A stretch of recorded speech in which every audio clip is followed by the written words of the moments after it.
That which is the fundamental truth, the substantial reality, is beyond true naming. But the wise men call it the All, the Kybalion. Greetings, mortals, and a capital day to you all. I'm your host Simon. Welcome back to the Library of Gnosis. There have been many mystery schools throughout the ages. For instance, Rosicrucianism. In his work, Silentium Post Clamores, the Rosicrucian Michael Mailer described Rosicrucianism as having arisen from a quote-unquote primordial tradition in the following statement. Quote, "Our origins are Egyptian, Brahmanic, derived from the mysteries of Eleusis and Samothrace, the Magi of Persia, the Pythagoreans, and the Arabs." End quote. By promising a spiritual transformation at a time of great turmoil, the manifestos influenced many figures to seek esoteric knowledge. According to the historian David Stevenson, it was influential on Freemasonry as it was emerging in Scotland. In Freemasonry, they sometimes referred to God as the goat, which is short for the God of all things. This is very much an Hermetic idea. This is what we will be examining today. The All, also called the One, the Absolute, the Great One, the Creator, the Supreme Mind, the Supreme Good, the Father, and the Soul Mother. It is the Hermetic, pantheistic, pandeistic, or panentheistic view of God, which is that everything that is, or at least can be experienced, collectively makes up the All. One Hermetic maxim states, quote, "While all is in the All, it is equally true that the All is in all." End quote. The All can be seen to be androgynous, possessing both masculine and feminine qualities in equal part. However, peculiar to the Hermetic view of divinity is that it is both the All and the Creator of the All. All created things pre-exist in God, and God is the nature of the cosmos, being both the substance from which it proceeds and the governing principle which orders it. Yet the things themselves and the cosmos were all created by God. Thus God, the All, creates itself. It is both transcendent as the creator of the cosmos and immanent as the created cosmos. According to the Kybalion, the All is a bit more complicated than simply being the sum total of the universe. Rather than the All simply being the physical universe, it is more correct to say that everything in the universe is within the mind of the All, since the All can be looked at as mind itself. In effect, the universe is partially existent on the mental plane, and we may in fact all be parts of the All's psychological makeup, representing parts of the All in his dream or meditation. The three initiates strongly caution that we refrain from simply declaring, "I am God," for oversimplification purposes. Though you are part of the All, you are but one small piece of that puzzle. You cannot be equated with God any more than your toenail can be equated with you. You have the potential for perfection and to rejoin God, but you are not the totality of God. However, stating God is me, I, us, is a more accurate statement. The All's mind can be seen as infinitely more powerful and vast than any of us could hope to achieve. Therefore, it may be capable of keeping track of each and every particle across the expanse of the universe, as well as maintain symbolism that applies to many lesser entities, such as that seen in astrology and numerology. Plato's philosophy asserts that there are two realms, the physical realm and the spiritual realm. The physical realm is the material stuff we see and interact with on a daily basis. This physical realm is changing and imperfect, as we know all too well. The spiritual realm, however, exists beyond the physical realm. Plato calls this spiritual realm the realm of forms, also called the realm of ideas or realm of ideals. In Hinduism, Brahman connotes the highest universal principle, the ultimate reality in the universe. In major schools of Hindu philosophy, it is the material, efficient, formal, and final cause of all that exists. It is pervasive, infinite, eternal truth, consciousness, and bliss, which does not change, yet is the cause of all changes. Brahman, as a metaphysical concept, refers to the single binding unity behind the diversity in all that exists in the universe. Brahman is a Vedic Sanskrit word. It is conceptualized in Hinduism, states Paul Deussen, as the creative principle which lies realized in the whole world. The Vedas conceptualize Brahman as the cosmic principle. In the Upanishads, it has been variously described as Sat, Chit, Ananda, truth, consciousness, bliss, and as the unchanging, permanent, highest reality. Plato's theory of forms asserts that the physical realm is only a shadow or image of the true reality of the realms of forms. So, what are these forms according to Plato? The forms are abstract, perfect, unchanging concepts or ideals that transcend time and space. They exist in the realm of forms. Even though the forms are abstract, it does not mean they're not real. In fact, the forms are more real than any individual physical object.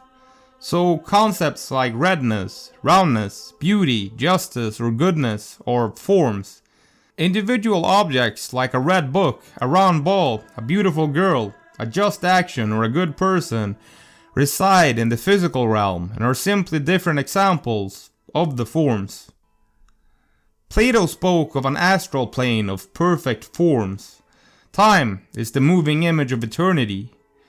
Everything is advancing towards the perfect state, nirvana.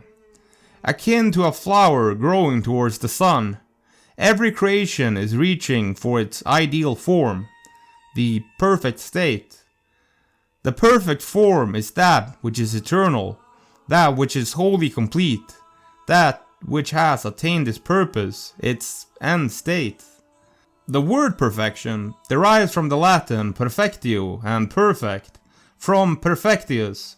These expressions in turn come from perficio, to finish, to bring to an end. Perfection thus literally means a finishing, and a perfect, finished.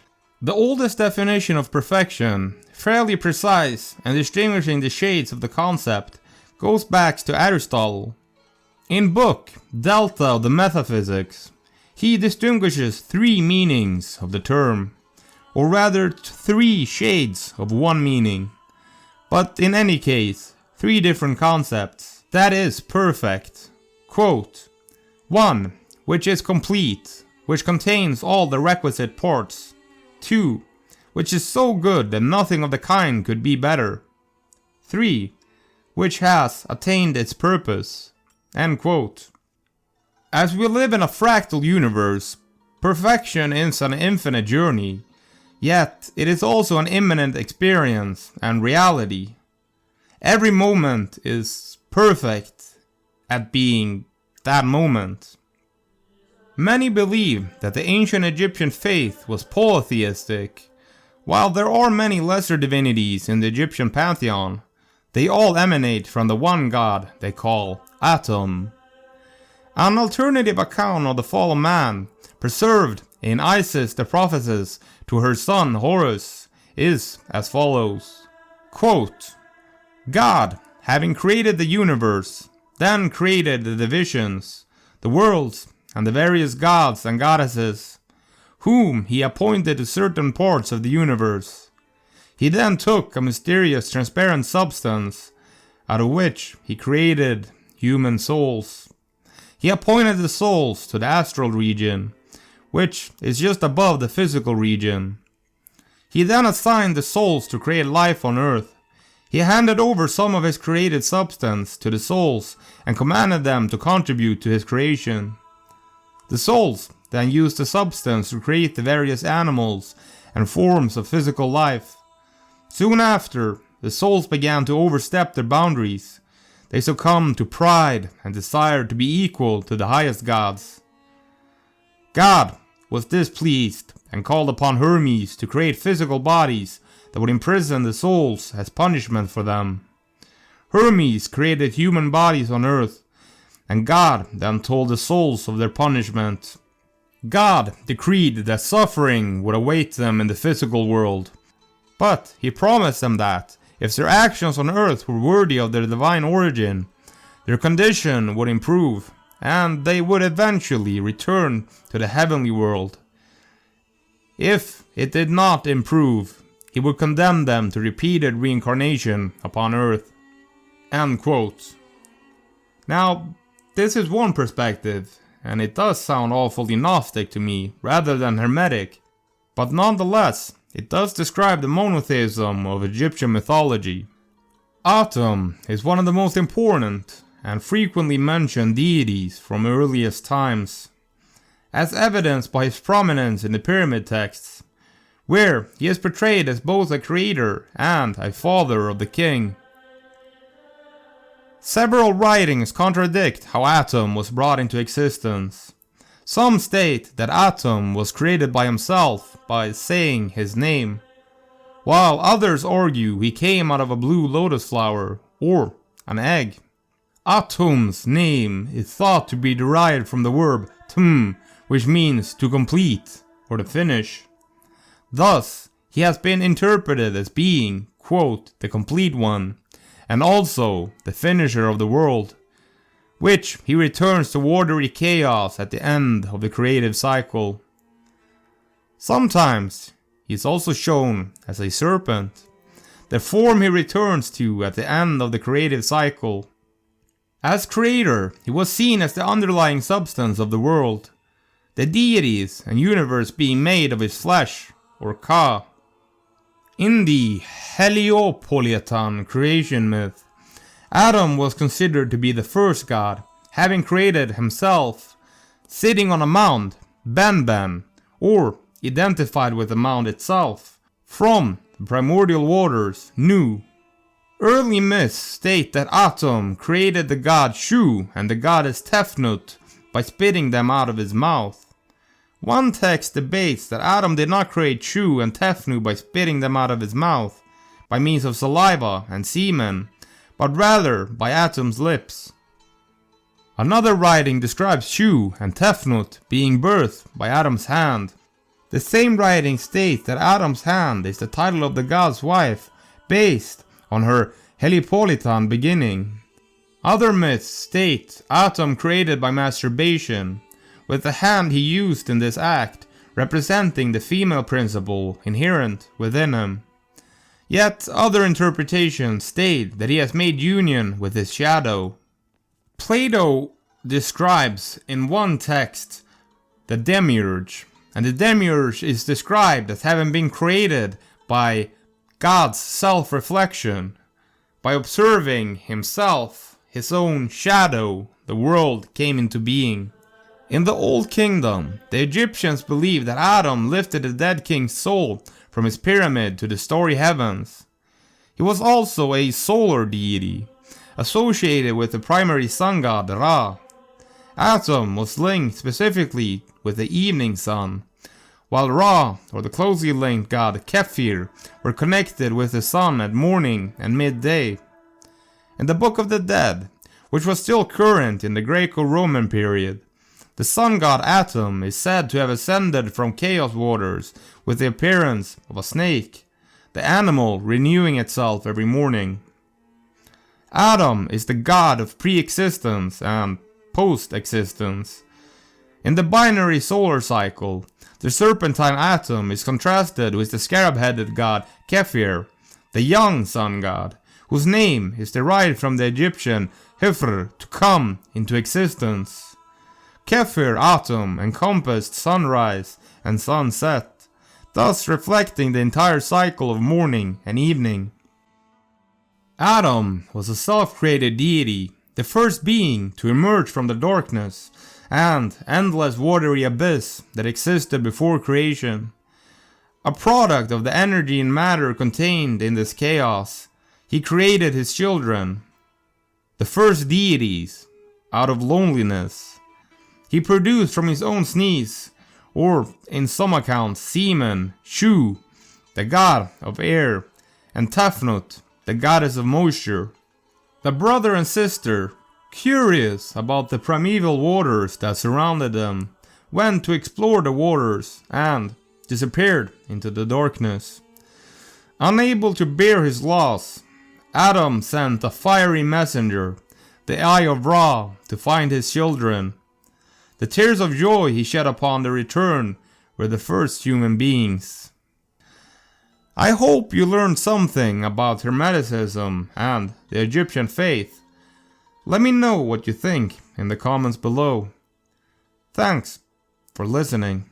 See you next time, mortal. Remember to hit that bell button to stay notified. Subscribe for more Red Pill content. Do give it a like if you enjoyed it, and feel free to share it. If you want to support my work, you can find me on Patreon at Library of Gnosis. You can find me on YouTube, Facebook, and BitChute at Library of Gnosis. The audio versions of my broadcasts are available on Spotify as a podcast at Library of Gnosis.